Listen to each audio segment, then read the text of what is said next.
Dear friends, welcome to Biblical Parivartana. Welcome to Daily Devotions. దేవుని ప్రేమ ఇదిగో for the love of God.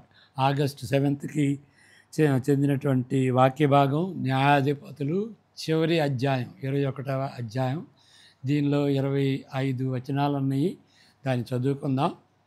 ఇప్పుడు దాకా మనం చూసాం ఈ 20 అధ్యాయాల్లో ఏ విధంగా మనుషులు దుర్మార్గతతో జీవించారు అనేది.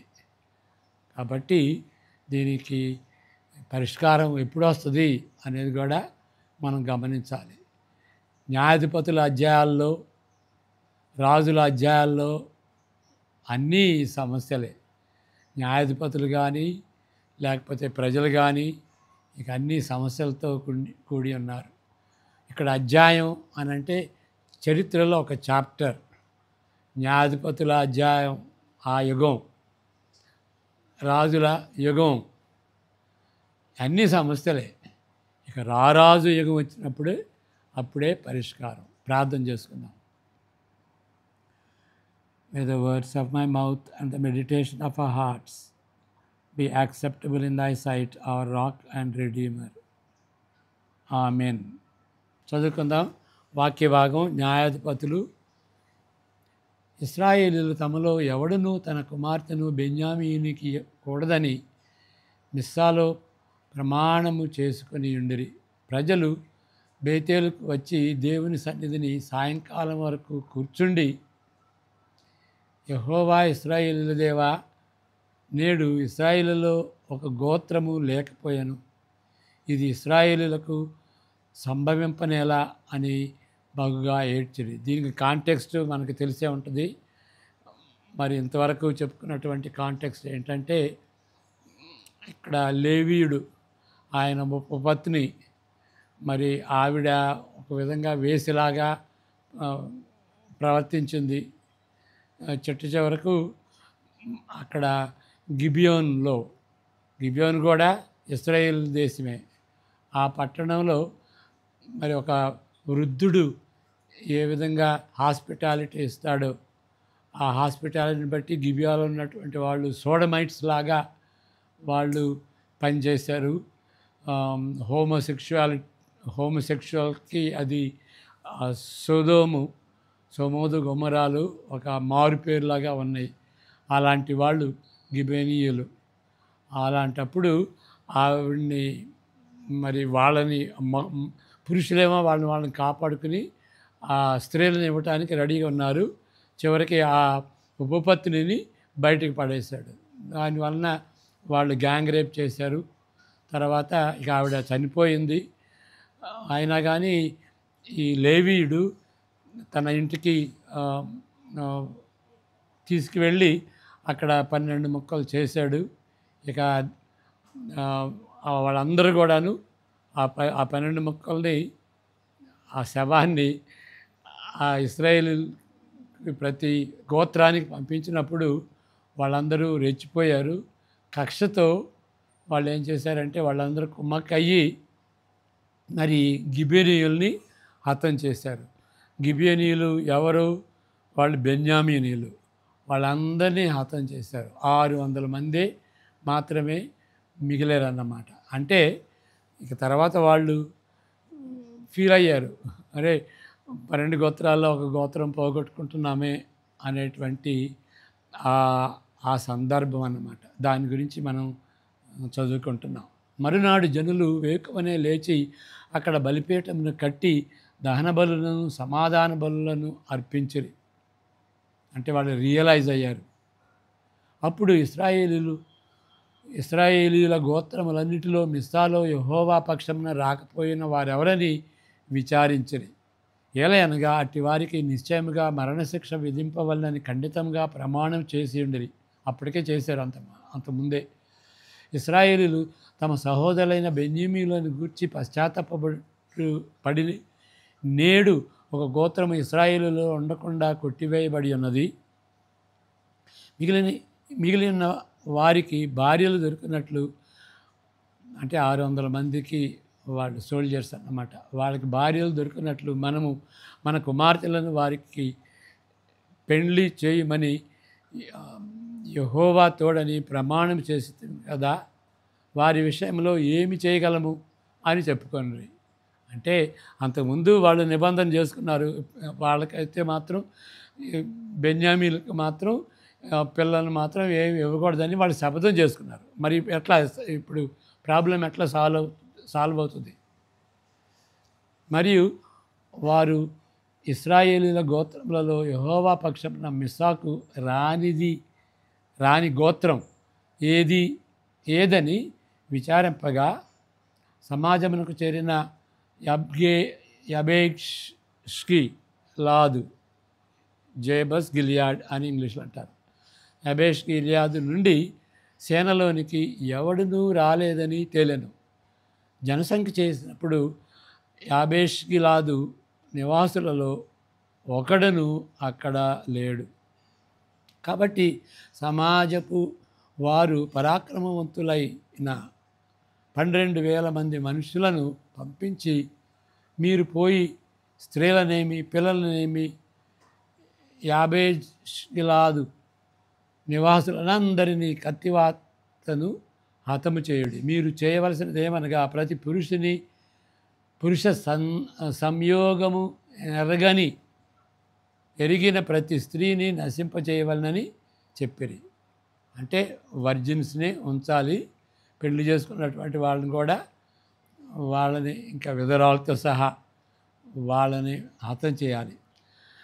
యాబేష్ గిలాదు నివాసులలో పురుష సంయోగము నెరగని 400 మంది కన్యలైన స్త్రీలు దొరకగా, కనాను దేశమందలి షిలోహులోనున్న సేనలోనికి వారిని తీసుకొని వచ్చిరి.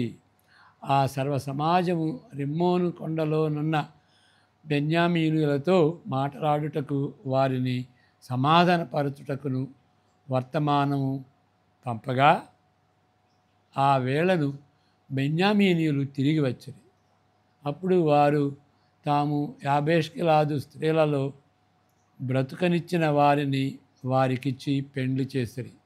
ఆ స్త్రీలు వారికి చాలకపోగా, యెహోవా ఇశ్రాయేలు గోత్రములలో లోపము కలుగచేసి ఉండుట జనులు చూచి, అంటే అది దేవుడు చేసినట్టుగానే, అంటే దేవుని హస్తం లేకుండా ఏమి జరగదు అనేటువంటి అవగాహనతో ఈ మాట అన్నారన్నమాట.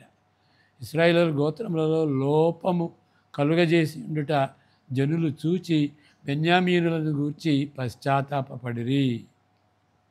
సమాజ ప్రధానులు బెన్యామీను గోత్రములో స్త్రీలు నశించి ఉండుట చూచి, మిగిలిన వారికి భార్యలు దొరుకున్నట్లు మనమేమి చేయదమని యోచించుకొని, ఇశ్రాయేలులో నుండి ఒక గోత్రము తుడిచివేయబడకుండానట్లు బెన్యామీనులలో తప్పించుకొనిన వారికి స్వాస్థ్యముండవలనని. ఇశ్రాయేలులో ఎవడైనాను తన కుమార్తెను బెన్యామీనుకి ఇచ్చిన ఎడల వాడు నిర్మూలన చేయబడునని ప్రమాణము చేయుచున్నాము గనుక, మనము మన కుమార్తెలను వారికి పెండ్లి చేయకూడదని చెప్పుకొనుచుండరి. కాగా వారు బెన్యామీనులతో ఇట్లని, ఇదిగో, బేతేలుకు ఉత్తర దిక్కున బేతేలు నుండి షెకెమునకు పోవు రాజమార్గమునకు తూర్పుననున్న లెబనాకు దక్షిణ దిక్కున యెహోవాకు పండుగ ఏటేటా షిలోహులో జరుగునని చెప్పి, బెన్యామీనులను చూచి, మీరు వెళ్ళి ద్రాక్ష తోటలలో మాటున నుండి షిలోహు స్త్రీలు నాట్యమాడు వారితో, అంటే పండుగ సమయంలో వాళ్ళు పండుగ చేసుకుంటారు కదా, సంతోషంతో నాట్యం ఆడే టైంలో వాళ్ళని కలిసి నాట్యమాడుటకు బయలుదేరగా, ద్రాక్ష తోటలో నుండి బయలుదేరి వచ్చి పెండ్లి చేసుకున్నట్టుకు ప్రతి వాడును షిలోహు స్త్రీలలో ఒకదాన్ని పట్టుకొని బెన్యామీనీయుల దేశమునకు పారిపోవుడి. తరువాత వారి తల్లిదండ్రులైనను సహోదరులైనను వాదించుటకు మీ యొద్దకు వచ్చిన యెడల, మేము ఆ యుద్ధమును బట్టి వారిలో ప్రతివానికి పెండ్లికి స్త్రీ దొరకలేదు గనుక ఆ స్త్రీలను దయచేసి మాకియుడి. ఈ సమయమున వారికి ఇచ్చిన ఎడల మీరు అపరాధులగుదురు గనుక మాకిచ్చినట్టుగా ఇయుడని వారితో చెప్పేదామని. ఆ విధంగా సమర్థిస్తాం, యూ డోంట్ వరీ అన్నట్లుగా. కాగా బెన్యామీనీయులు అట్లు చేసి తమ లెక్క చొప్పున నాట్యమాడిన వారిలో నుండి స్త్రీలను పట్టుకొని వారిని తీసుకొని పోయి తమ స్వాస్థ్యమునకు వెళ్ళి పట్టణములను కట్టి వారిలో నివసించిరి. అటు పిమ్మట ఇశ్రాయేలీయులలో ప్రతి వాడును అక్కడక్కడ నుండి తమ గోత్ర స్థానములకును కుటుంబములకును పోయెను. అందరూ అక్కడ నుండి బయలుదేరి తమ స్వాస్థ్యములకు పోయిరి.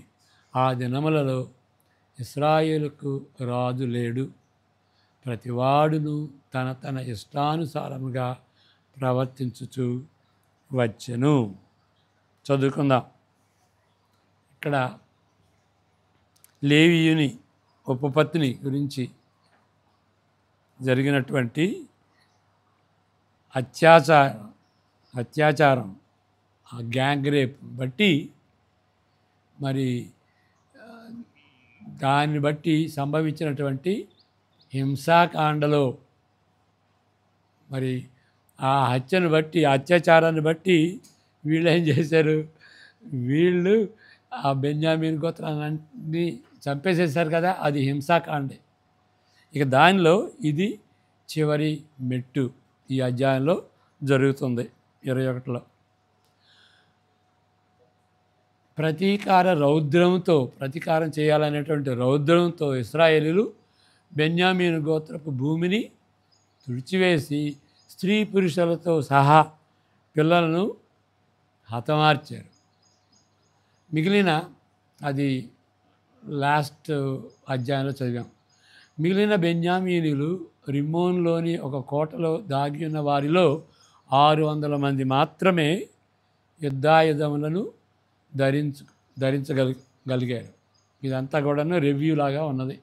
కానీ ఇప్పుడు ఈ అధ్యాయంలో ఇశ్రాయేలు దేశీయులు పునరాలోచన చేసుకున్నారు. They had a second thought about it. అంతకుముందు వారి ఆంక్షలలో, శాంక్షన్స్ అంటాం కదా, ఆంక్షలలో భాగంగా బెన్యామీనులకు వ్యతిరేకంగా వారి కుమారులను ఇవ్వకూడదు, ఈ బెన్యామీనులకి ఇవ్వకూడదని వాడు శపథం చేసుకున్నారు, ప్రమాణం చేసుకున్నారు. ఈ ఒట్టును వారు పాటించిన ఎడల బెన్యామీనులు లేకుండా అందరూ చనిపోతారు. అంతే కదా మరి. వారు చేసిన పని ఎంత అసహ్యంగాను క్రూరంగాను మోటుగా ఉన్నదో, వాళ్ళు చేసిన పని అసహ్యంగా ఉంది, క్రూరంగా ఉంది, మోటుగా ఉంది. మరి దానికి పరిష్కారం కూడాను అలాగే ఉంది. అసహ్యంగాను క్రూరంగాను మోటుగా ఉంటుంది వాళ్ళ పరిష్కారం కూడా. యుద్ధాలతో రమ్మని మొదట ఇచ్చిన పిలుపుకు ఇశ్రాయేలు దేశంలో పెద్ద పట్టణం ఉంది. అదేంటంటే యాబేష్ గిలియాద్ అనేటువంటిది. అది పెద్ద పట్టణం. దానిలోని వాస్తవ్యులు ఈ గిబియోన్ మీదకి రమ్మని పిలిపించినప్పుడు వాళ్ళైతే స్పందించలేదు, వాళ్ళు రాలేదు. ఎవరు రాలేదు అని ఆరాధిస్తే ఇక వాళ్ళని తేలిందన్నమాట. సగం కారణం వారిని శిక్షించుటకు, ఎందుకు రాలేదు అనేదానికి 2 కారణాలు ఉన్నాయి. సగం కారణం ఏంటి, వాళ్ళని శిక్షించటానికి. మరొక సగం ఇశ్రాయేలు స్త్రీలను గుర్తించుటకు. ఇశ్రాయేలు దళాలు యాబేష్ గిలాదును నాశనం చేసి దానిలోని పురుషులను, కన్యలు కానీ స్త్రీలందరినీ చంపిరి.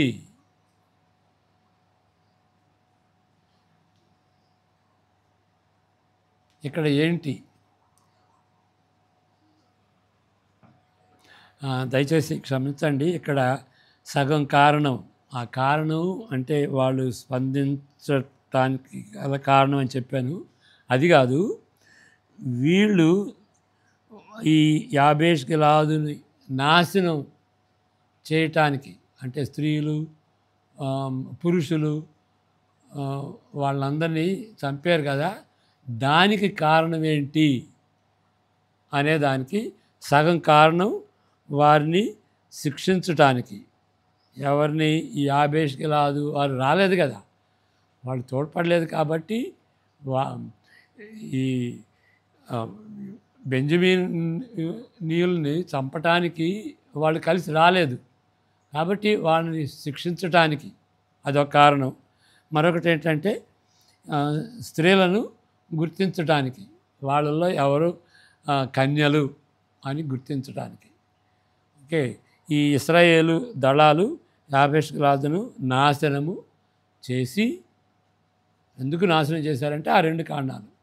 దానిలోని పురుషులను, కన్యలు కానీ కన్యలు కానీ స్త్రీలందరూ, అంటే కన్యలను మాత్రం ఉంచాలి, వారందరినీ చంపారు. ఈ వ్యూహాన్ని బట్టి ప్రాణాలతో బయటపడిన వాళ్ళు 600 మంది బెన్యామీనులు. ఇక వాళ్ళకి 400 భార్యలను దాన్ని బట్టి సంపాదించగలిగారు. ఏది? యాబేష్ గిలాదులో ఉన్నటువంటి కన్యలను 400 మందిని సంపాదించగలిగారు ఈ 600 మందికి. మరి మిగిలిన 200 మంది సంగతి ఏంటి? మరి ఈ 200 మందిని సంపాదించుటకు వారు చేసిన మోసం కూడా అంతకంటే తక్కువేమీ కాదు. మిగిలిన 200 మంది బెన్యామీయులకు షిలోహులో పండుగ సమయంలో తగిన స్త్రీలను బలవంతంగా ఎత్తుకొని పోటకు వీళ్ళు అనుమతి ఇచ్చారు. ఇక ఎవరన్నా పండుగకు వస్తే అక్కడ షిలోహులో, మరి అది సేక్రెడ్ ప్లేస్ కదా, అక్కడికి వస్తారు, పండుగలు చేసుకుంటారు. అప్పుడు అక్కడ కన్యలుంటే వాళ్ళని కొనిపోండి అని చెప్తారు అని వీళ్ళు ఇశ్రాయేలీయులందరూ, నాయకులందరూ వాళ్ళకి పర్మిషన్ ఇచ్చారు. ఈ స్త్రీల తల్లిదండ్రులు తల్లిదండ్రులు కాదు, ఈ స్త్రీల తండ్రులు, ఎందుకంటే ఇక తల్లులందరూ చనిపోయారు కదా, సహోదరులు వాళ్ళకి హెచ్చరిస్తారు వీళ్ళని, మీరు వాళ్ళ మీద ఎందుకు కోప్పడొద్దు, ఎందుకంటే వాళ్ళకి మరి ఆ గోత్రాన్ని అంతటికి సేవ్ కావాలి అని అంటే వాళ్ళకి స్త్రీలు కావాలి కదా, మీరు మాకు స్త్రీలు ఇచ్చినట్టుగానే వాళ్ళకి ఇవ్వండి, అంతేగాని వాళ్ళ మీద రెచ్చిపోవద్దు అని వాళ్ళని సమర్థిస్తారు, ఆ తండ్రుల్ని, సోదరుల్ని. ఎందుకంటే వాళ్ళ కన్యలు, మరి వాళ్ళ కన్యలని తీసుకెళ్తారు కదా, అప్పుడు వీళ్ళకి న్యాచురల్గా వాళ్ళకి రౌద్రం వస్తుంది. కాబట్టి లేదయ్యా, ఇలాంటి పరిస్థితి, అలాంటి అరేంజ్మెంట్ చేసాము, మరి ఆ బెన్యామీన్ గోత్రం అంతా నాశనం అయిపోద్ది కదా, ఇక మనం 11 గోత్రాలే మిగులుతాయి కదా, కాబట్టి ఇది ఆలోచించి చేసినటువంటి పని అని వాళ్ళని సమర్థించారు. ఈ విధంగా జనాభా సంఖ్య చాలా తగ్గిపోయినటువంటి బెన్యామీయులు మాత్రం మిగిలిపోయారు, 600 మంది.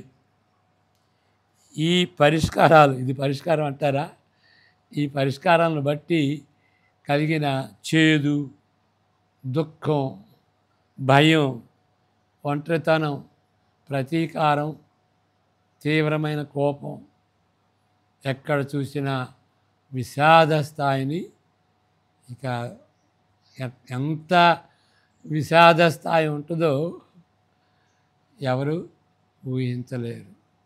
అది ఆ విధంగా ఈ యొక్క గ్రంథం క్లోజ్ అవుతుందన్నమాట, అంత విషాదం. ఇశ్రాయేలు గ్రంథంలో ఇంకా కొంచెం దాన్ని సమరైజ్ చేస్తూ మనం గమనించాల్సింది 2 విషయాలు. ఇశ్రాయేలీయులు ఈ గ్రంథములో 2 రకాల సమస్యలను ఎదుర్కొంటున్నారని ఇప్పటికీ స్పష్టమవుతున్నది.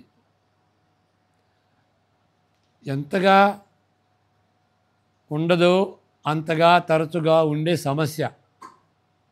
ఎంతగా ఉంటుందో అంటే కొన్నిసార్లు సమస్య ఉంటుంది, కొన్నిసార్లు సమస్య ఉండదు. ఎంతగా ఉంటుందో అంతగా ఉండదు కూడా. అలాంటి సమస్య ఏంటి? ఆ సమస్య అంటే కానానీయులను బట్టి ఎదుర్కొంటున్న సమస్య ఇది. ఇశ్రాయేలులతో కానానీయుల గోత్రాలు కలిసి అదే ప్రాంతంలో ఉండటం బట్టి కానీ, లేక వాళ్ళకి దగ్గరలో ఎక్కువ దూరంలో కాకుండా వారికి దగ్గరలో ఇరుగు పొరుగుగా ఉంటున్న దాన్ని బట్టి ఎవరు? కానానీయులు ఇశ్రాయేలుకి దగ్గరగా ఉంటున్నారు. అప్పుడు దాన్ని బట్టి ఈ కానానీయులు ఏం చేశారు? ఇశ్రాయేలులను అణగదొక్కారు, వాళ్ళని బానిసలుగా చేసుకున్నారు. ఇశ్రాయేలు ప్రజలు దేవునికి మొరపెట్టినప్పుడు మరి అణగదొక్కబడ్డారు, బానిసలుగా ఉన్నారు. మరి ఐగుప్తులో ఏ విధంగా ఇశ్రాయేలీయులు మొరపెట్టుకున్నారో అప్పుడు మొరపెట్టుకున్నారు. అదేవిధంగా వారిని రక్షించుటకు పదే పదే దేవుడు ఒక నాయకుని లేపుతాడు. అది సమస్య. ఇక రెండవ సమస్య, ఇంకా ఈ రెండవ సమస్య చాలా లోతైనటువంటి సమస్య. ఏంటి అంటే అది ఇశ్రాయేలీయులు దేవునికి తిరుగుబాటు చేశారు. ఆ తిరుగుబాటే సమస్య. వారిని ఐగుప్తు నుండి రక్షించి వారితో గంభీరమైనటువంటి నిబంధన చేసుకున్న దేవునికి ఏం చేశారు? వీళ్ళు నిరంతరము విసర్జించారు. ఆర్డినరీగా విసర్జించడం కాదు, పట్టుదలతో విసర్జించారు. దీనిని బట్టి వెలుపల ఉన్న ప్రజలు తిరిగి అణచివేయటం మాత్రమే గాక వారి లోపల వాళ్ళలోనే, కుటుంబాల్లోనే, వాళ్ళ ప్రజల్లోనే, ఇశ్రాయేలుల మధ్య క్షీణత అయింది. దిక్కులేని స్థితి అయిపోయింది. ఎటెళ్ళాలో తెలియనటువంటి, దిక్కుదారి తెలియనటువంటి పరిస్థితి ఏర్పడింది. ఆ సుడిగుండంలోనికి వాళ్ళు దిగిపోయారు. సుడిగుండంలోనికి వాళ్ళని దిగదీసింది. ఇక్కడ 25వ వచనంలో ఉన్నటువంటి ఒక మాటను మనం చదువుకున్నాం కదా, దాని గురించి చెప్తున్నాం. 5వ సారిగా, లాస్ట్గా ఈ గ్రంథ రచయిత తన విశ్లేషణకు, అంటే ఇది ఈ 21 అధ్యాయం ఆయన వృత్తాంతానికి, ఆయన చరిత్ర రాసినటువంటి చరిత్రకి దాన్ని అనలైజ్ చేసి ఇక చివరికి ఈ మాట చెప్తున్నాడు. ఆ దినములలో ఇశ్రాయేలుకు రాజు లేడు, ప్రతివాడును తన ఇష్టానుసారంగా ప్రవర్తించుచు వచ్చాను. ఏంటి దాని అర్థం? దాని అర్థం ఏంటి అని అంటే, రాజు లేడు. ఆ దేశమును పరిపాలించడానికి, క్రమపద్ధతిలో ప్రజలను పెట్టడానికి, వాళ్ళని స్థిరపరచడానికి, వాళ్ళని కాపాడటానికి, వేరే శత్రువుల నుండి, చుట్టుపక్కల ఉన్నటువంటి కానాను గోత్రాల నుండి కాపాడటానికి, మరి వాళ్ళ మధ్య న్యాయం స్థాపించడానికి, వాళ్ళని నడిపించడానికి, అన్ని గోత్రాలను ఐక్యపరచడానికి ఒక నాయకుడు, ఒక రాజు ఎంత అవసరం. ఆయన లేడు. అది ఎంతో అవసరం. కానీ అతడు వచ్చినప్పుడు అతను సమస్యలను పరిష్కరిస్తాడా? పరిష్కరించే రాజు అవుతాడా? లేదా అతని వంశం సమస్యలో ఒక భాగం అవుతాడా? Is he part of the problem or will he be part of the solution? ఈ విధంగా ఇశ్రాయేలు చరిత్రలో మరొక అధ్యాయం అవతరిస్తుంది. ఏంటి? ఇప్పుడు రాజు వస్తాడు. అది అధ్యాయం అంటే అలాంటి చరిత్రలో ఉన్నటువంటి చాప్టర్. మరొక చాప్టర్కి వెళ్తాం. రాజుల గ్రంథానికి వెళ్తాం. మరి మధ్యలో రూతు గ్రంథం ఉంది కదా, ఆ గ్రంథాన్ని కూడా చూస్తాం. రూతు గ్రంథం ఏంటి అంటే అది ఎక్సెప్షన్. రాజులు న్యాయాధిపతుల గ్రంథానికి ఆ దుష్టత్వంతో నిండిపోయినటువంటి దిగజారిపోతున్నటువంటి సుడిగండంలో దిగజారిపోతున్నటువంటి పరిస్థితుల్లో ఈ రూతు ఆ కథ అదొక ఎక్సెప్షన్గా అక్కడ కూర్చబడింది. అది అయిన తర్వాత రాజులు 1-2 రాజులు, 1-2 దినవృత్తాంతాలు, అక్కడ కూడాను అది కూడాను బబులోను చెరకు ముందు, బబులోను చెర తర్వాత, మరి అష్షూరీయులు తీసుకెళ్ళటం, ఇదంతా కూడాను గందరగోళమే. ఇదంతా కూడాను ఇక ఆ సమస్యలకే భాగమైందన్నమాట. మరి ఈ రాజు ఎలాంటి వాడు? 8 మంది తప్ప అందరూ, ఆ రాజులందరూ కూడాను దౌర్భాగ్యులే. 40 రాజులుంటే 8 మంది ఒక మోతాదులో మంచి రాజులు. వాళ్ళలో కూడా కొంచెం డాగులు ఉన్నాయి, కానీ దేవుని దృష్టిలో దేవుని భయభక్తులతో వాళ్ళు జీవించారు కాబట్టి వాళ్ళు మంచి రాజులు. ఇక మిగిలిన 32 కూడాను 40 మందిలో వాళ్ళందరూ దేవుని దృష్టిలో అనానుకూలంగా ఉన్నటువంటి చెడ్డ రాజులు. అది క్రొత్తగా అవతరించనున్న రాజ్య సంస్థ తక్కువ సంస్థలతో రాదు. రాజులు కానీ క్రానికల్స్ కానీ అది